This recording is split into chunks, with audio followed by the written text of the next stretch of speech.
Hello everyone, hopefully your life has been treating you wonderfully. In any case, we're going to be showcasing two very elitist OpenBOR games today, including TMNT Rescue Palooza by Merso X and Pocket Dimensional Clash 2 by Douglas Baldan, aka Ilusionista, who also coincidentally helped out with getting Avengers United Battle Force going for the mini classics. And these are some of the best OpenBOR games you could ever possibly hope to play. And typically, if you try loading, say, TMNT Rescue Palooza, see how it's loading right now? By the time it gets like to the L or O, it would usually crash on the mini classics. And if you get in-game, you would actually have about 4 stages that you can't play at all. But guess what? For the update, you're going to be able to fully load the game, pass the yellow bar, and play all the stages. This is a true love letter to anything TMNT. I mean, even though I have like Shredder's Revenge on next gen, I personally would go back to this game before playing that again. I mean, because of all the unlockable characters and the true feel of TMNT 1, 2, and 3. He also did Ballestera Brothers, Bloody Paws Unleashed, and Buccaneer Shipshape, which you could check out on Steam or Game Joe. These are all fun things to check out.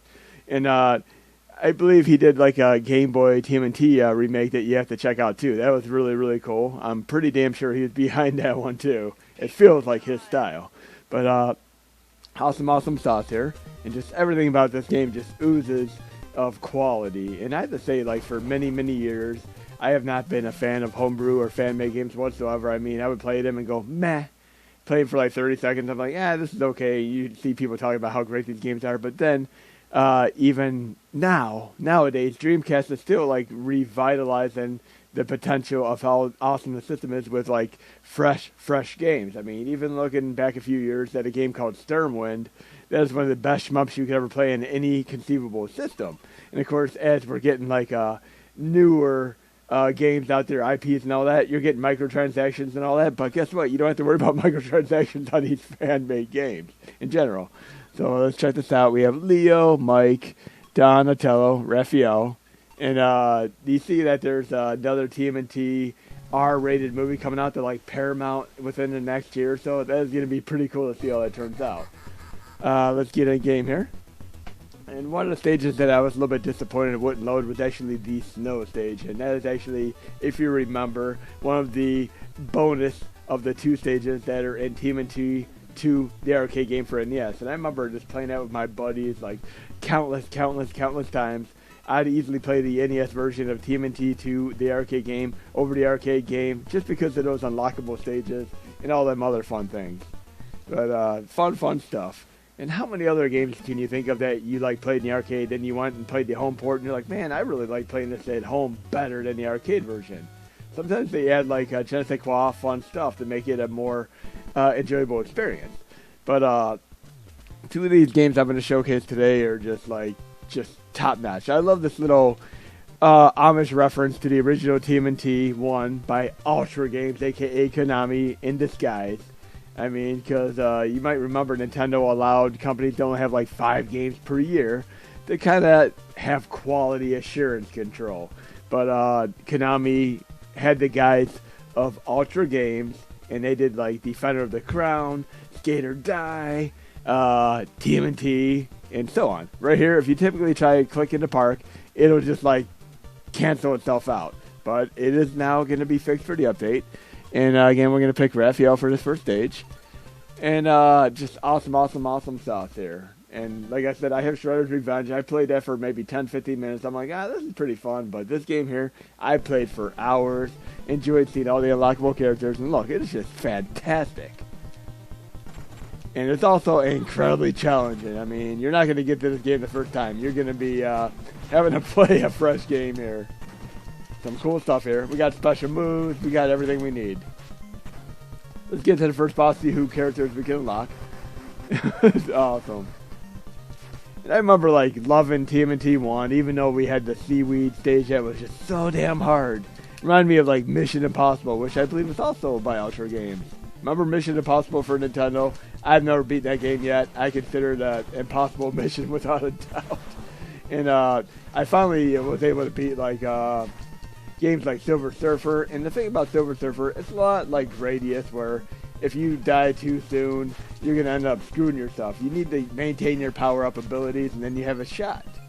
But it also is interesting because you have the overhead and side-scrolling stages. Okay, we can get this?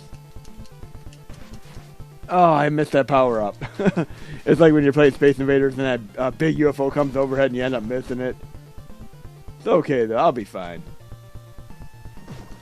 Oh, yeah, you could hold down and throw them. It would have been, like, one thing that'd be cool, Merso X, if you did, like, kind of like a Mode 7 scaling type thing. Like, I'm not sure how easily feasible that'd be on, of course, the OpenBOR engine. But, like, the Mode 7 scaling, like with pilot wings and turtles in time where you grab the enemies and you throw them out of the screen. Is that even, like, possible on OpenBOR engine? Let me know, Douglas Baldan or Merso X. And I'm sorry I'm not doing the best job here. Okay, and that's obviously like a little bit foreshadowing to the first boss we're going to be fighting soon. But yeah, I mean, you really need to conserve your lives there. If you can get like through this stage without dying at all on the boss, you're going to be doing pretty good for the rest of the game. So let's see what we unlock here once we beat the stage. I remember playing like the arcade version and just doing a power-up special ability over and over again, and I'm like, oh man, I keep losing my energy. But yeah, TMNT Rescue Palooza, fully playable now. Oh yeah, we could do the charge thing too. This is like the type move I would do in Golden Axe. Double tap forward, like a shoulder smash. That's a classic move. And of course I do like the rollback attack, where you hold back and attack and you end up like rolling with the dwarf and just taking enemies out from behind super easily. Pizza Hut. If I remember correctly, was it Domino's Pizza that was in the movie and they delivered late in the first movie? It's kind of funny. I mean, I've told the story in one of my videos before, but many years ago, I went on a date when I was younger, saw TMNT, The Secret of the Ooze movie in the theater with a girl. She happened to be a friend of mine. And then I told my dad I was going to go see this movie in the theater. He dropped us off in the theater and everything. And then he just said to me, do you have a condom? I'm like, really? We're going to see TMNT movie, Secret of the Ooze in the theater, and you're asking me if I have protection. What the hell is going on here? I remember just absolutely loving the movie at the time. It still holds up well. One thing that really impressed me about it was the fact that it had one of my favorite martial artists in the movie, Ernie Reyes Jr. And you might remember him from having the guy from Buck Rogers and him in a show called Sidekicks. And Sidekick, I'm not talking about Sidekicks, the Chuck Norris movie. I'm talking Sidekicks, the TV series. And Ernie Reyes Jr. was basically taken under the wing of a beat cop who is Gil Gerard from Buck Rogers. You might remember the show. I mean, it played way back in the 80s, and it's so sad how many of these shows like are long forgotten classics. I mean, even going back to like Manimal or Automan, you'd be like, oh man, I used to watch this show all the time. Then you go back and like, hey, they only made 8 episodes of this. But I guess they aired them over and over again so much that like went to the tenacity of your mind as like, hey man, I used to watch the show all the time. And I remember watching like My Secret Identity, that Jerry O'Connell superhero show, Mr. Merlin, remember that show? You might even go way back to like the early 80s with an earlier show called Square Peg. And lately, and I wouldn't say it has anything to do with like Shannon Doherty actually passing away. I just am a fan of the Beverly Hills 90210 show in general. I used to watch that religiously with my sister, as well as like the WWE wrestling matches every week. And wrestling was just unstoppable in the late 80s, early 90s. Cowabunga, stage clear. But like what quintessential show from the 80s, 90s do you remember watching? I mean, there are just so many great ones. Look, we unlocked Hothead, Fugitoid, and Tora. So again, and if you beat all the stages and beat the whole game, you could go back and play the stage again via arcade mode. But you might remember trying to load like even a Van stage or Dimension X, and you can't get into them. They would just crash out. But let's try loading the Van stage and use one of these unlockable characters. Then we're going to try the other game. So we have Leo, Mike, Don, Raphael. Look, we unlock Fugitoid, Hothead, and Tora. There we go. Let's try Tora. And you might remember Tora, the war movie as well. Big fan of war movies, prison movies, all of them. I mean, Shawshank Redemption might be arguably one of the best movies you could ever conceivably watch. And they actually filmed it a couple hours away from me at Mansfield Reformatory, the old one. We got our special move. Let's see what our special move is here with him. Oh, yeah. Oh, there we go. Oh, this is just an incredible game, and you did a great job, Merso X. And if I ever had any suggestion for any kind of open board games in general, the only thing I would ever say would be like, hey, make it possible to skip tutorial stages. Because remember the debacle that was Driver and Driver 2, where you had like the tutorial stage, and many people never even played the game because of the tutorial stage not being able to get past it. Barney Stockman. So we have Bernie Stockman here. Wasn't it Baxter Stockman in the actual cartoon? It's interesting here. It's like multiverse going on here. And I do like the TMNT movies, the TMNT games, even though there's some bad ones, some good ones. But I do thoroughly enjoy them in general. They definitely need to do more with Casey Jones. If you go back to like YouTube, look up Casey Jones fan movie, it has like R-rated appeal to it. And you know what? Now that I'm thinking about it, one character they definitely need to get into the TMNT games would be like Casey Jones. Because if in Mortal Kombat X, XL, 11, all that stuff, they're adding like Jason Voorhees, Predator, Alien, Jean-Claude Van Damme. They're just adding so many phenomenal characters that are fun to play. And I definitely had to pick up Mortal Kombat 11 to be able to play Rambo and Terminator and Spawn. But imagine having like Shredder, or, of course, like Casey Jones in one of these games. That'd just be totally badass. I'm on the bubble copter here. Reminds me of, like, playing Double Dragon 2 with the helicopter stage where you have, like, the wind throwing you out every bit. This gives me a little bit of feel for games like Bad Dudes as well. Remember that awesome game? Data East for the win there. There we go. Yeah, it definitely makes a difference if you're hitting the boss in the right spot here. I'm going to save my power up here for the next time the copter comes down. Whatever you call it. Oh, shoot. There we go. Oh, yeah. You ever get that, like, you're getting it down, like, to the last lever, like, in a game like Radius 5, and then it goes up and it takes you down. Look, I'm just low health right now. I'm able to do this. Of course, I can do the, oh, yeah. That is so a Battletoads move there. Look at that. I love that. Battletoads style. Somebody has fun factor for Battletoads going. Oh, jeez. It's not like we're playing Contra and we're stealing each other's lives there, but I did fail pretty miserably on that. I didn't do the best mistake there. It'd be kind of cool if I could like play like I'm playing Night Slashers and just like drive this van into a bunch of the Foot Clan. Terminate. Chrome Dome. I'm gonna do a little bit better now. This feels like a boss like from Revenge of Shinobi. I just love all these. It could be like cultural appeal. It could be like homages. It could actually be like just subconscious belief in some of these fun games.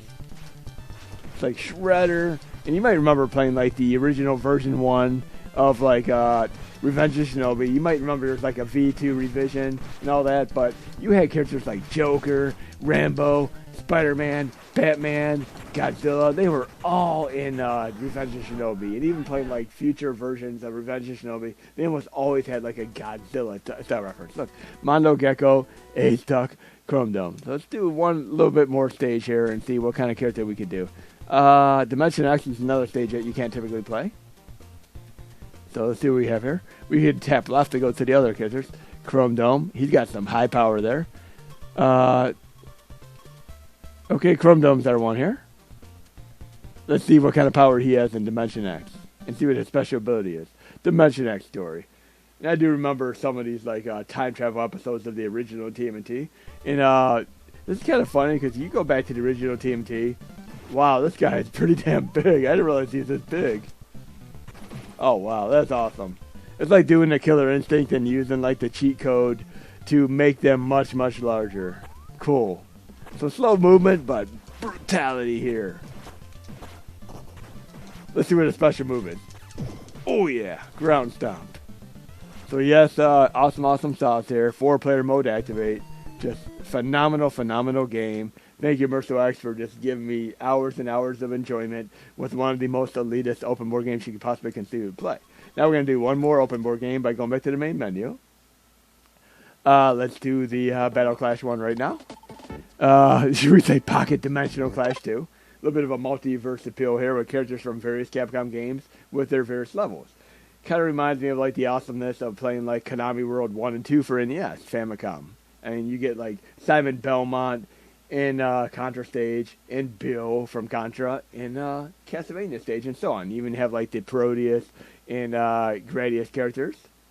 So let's load this game up, and just awesome stuff here. And when I play this game, I mean, typically, like I said, I play a game for like 30 seconds to 2 minutes. I'm like, yeah, this is okay. But there are certain a subset of fighting games that I'm a big fan of, and these would include games like River City Ransom, which I played a multitude of times, and then going on to Mighty Final Fight, Scott Pilgrim versus the World, more currently, and of course like Double Dragon Neon. Double Dragon Neon is just fantastic, one of the best games that I've played, especially when you get to some of the last moves in the game. But I almost call these like a super deformed style fighting game where they just have hyper enhanced moves like in a super deformed manner. You'll see what I mean here when we play it. Load game. Oh, I love these sound effects. They're like a typical pause thing. You might remember like having the NES advantage. You may have played like games like Gradius in slow motion. Look at it. This feels so much like Scott Pilgrim and Mighty Final Fight, but it is just in its own class. And I'd probably be playing this more than them games. I mean, as much as I like Mighty Final Fight, Douglas Baldan, you and the other team members here did such a fantastic job on this that I think I'd be playing this a hell of a lot more than a Mighty Final Fight.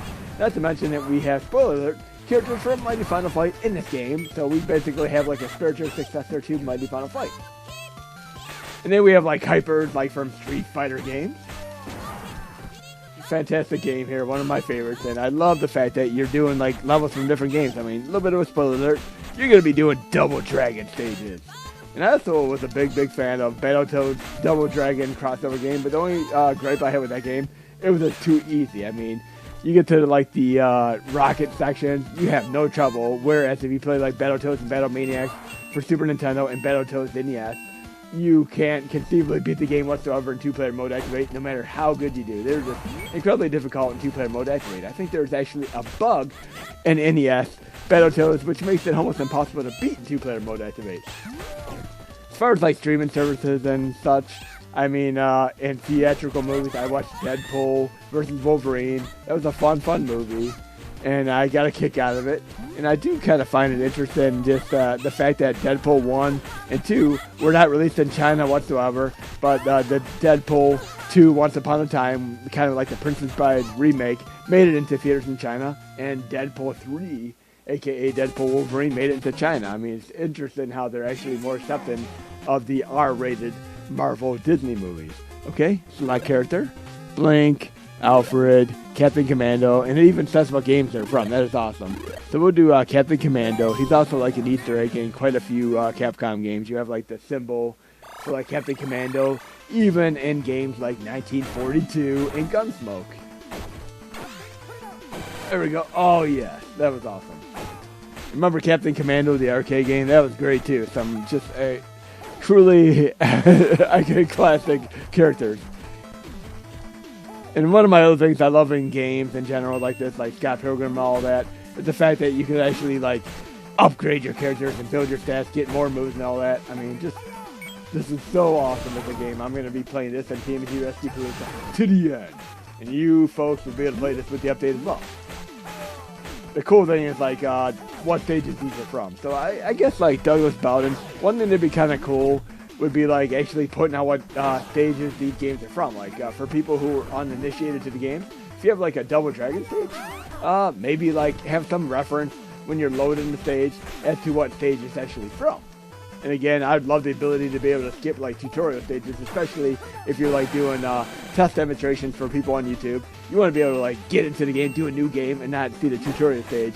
And you're going to be able to get into the gist of the game a lot quicker. And 4-player mode activate is definitely badass too. Definitely 10 out of 10, or should we say like 11 out of 11 game here, as with TMNT Rescue Palooza. But as far as like other open board games, I'm going to have to do like a top 10 of other open board games I'm a fan of. Let's see what other kind of special moves we can do, because we actually have, this is kind of funny, you play like a game of typical, like even like the X-Men Mutant Apocalypse for SNES, you could basically do the Hadouken move. Why does that look like there's an enemy hiding behind that door there? Is he going to come out? Right there, looks like there's an enemy creeping in the background there. Is he just going to magically come out? Let's try doing down forward, doing a street, yeah, we do a Street Fighter move there. There we go. Oh, that's badass. You gotta wait for that meter to recharge. And we can do like the down forward here. We could probably do like, there we go, there's another move. Awesome. This is definitely going to take a little practice getting used to these. I still feel like there's a character waiting to come out in the background there. Almost like Cartman tied in the background there. That'd be actually interesting, guys. Even though you're trying to have like characters from various Marvel and Capcom games, what about adding the South Park characters to this game? Have like Cartman whooping ass in here. he's like, screw you guys, I'm going home. Have like things like that. Or mommy, give me more calamine lotion. Or mommy, kitty's being a dildo. I mean, Cartman has some of the best like quotable references ever. And when I saw like South Park Bigger, Longer, I have to stop for a second. Look at that background there. That is so awesome. It reminds me of like even like playing like old Enter the Dragon mirror scene there. Look at that. That's genius right there. Seeing the mirror reflection in the background. I love stuff like that in games. I have to say right away, like I actually did have fun playing. Is this a support character? Okay. I guess he's a support character because doesn't seem like I'm able to attack him. He's helped me out here. Oh, there we go. Now I can fight him. Okay, he's helping me out here. Because this is actually my first time testing this. I didn't realize he's a support character. Okay. I'm like, wait a second there. Oh, yeah. So forgive my ignorance on that we have a support character on my side. Oh, there's a heart there. Because again, I tried playing this game before I updated the OpenBOR core, and it did not play, so I had to do some more tweaking after talking to Douglas Baldan. Oh, I love that. That was awesome. That's like classic Double Dragon there, where you have to slow down after you take out the final enemy. That was awesome. This is going to go to the next stage. Absolutely love that. And you know what else would be kind of cool? Like the way they do Strider, and you jump up in the air, and you're able to like freeze frame like a still shot. Super Scroll from Marvel, Blink from Marvel, Alfred from Fatal Fury, Chuck the Head from Decap Attack. We'll do him for a moment as the final character test here. Your presence awakens something in me. Prepare to witness the power that was hidden. Evil Ryu. Okay. Okay. So we are, okay, I do see the reference here. Street Fighter Arcade 1996. So you actually are showing what stages are which. I apologize, Douglas Baldan. Let's see what the special move is.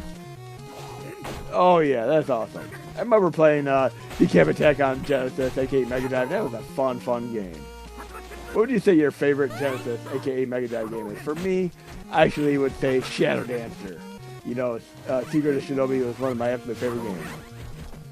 And yes, Street Fighter 1, fun game. Takes getting used to though, especially since I played Street Fighter 2 first. Oh, that was a flub. I went the wrong direction with that special move. Look, another support character. Again, it's like support characters like in Marvel vs. Capcom 2. I'm surprised like I didn't notice that right away. I apologize for my ignorance here. Okay. It's like when I first played one of the, and cheating is bad, folks. Like Randy Marshall, or like the teacher in South Park. Okay, bad. But in any case, like I cheated in using that cheat code because I was testing out when I played like one of the Metroid games, like it was Metroid Fusion or Metroid Zero Mission, and I did like unlimited energy, and I got through like an enemy, and no matter how much I hit the enemy, I couldn't like beat them. I didn't realize that you actually had to perish intentionally so you could beat the enemy, and like there you go. I learned my lesson. Cheating is bad. Okay. Another thing I thought was really cool, as far as like differences and versions between arcade and home, is should we say Excite Bike, the home version versus the Famicom disc version versus the arcade version. If you actually try creating a track in the home version of Excite Bike and saving it, it will not save upon a reboot, but the Famicom disc system version did. And you can actually have a hack of the Famicom disc version so you can save the track. But then I played the arcade version. Let's actually beat this guy here. Special move. Support character. Oh yeah, there we go. Go bye.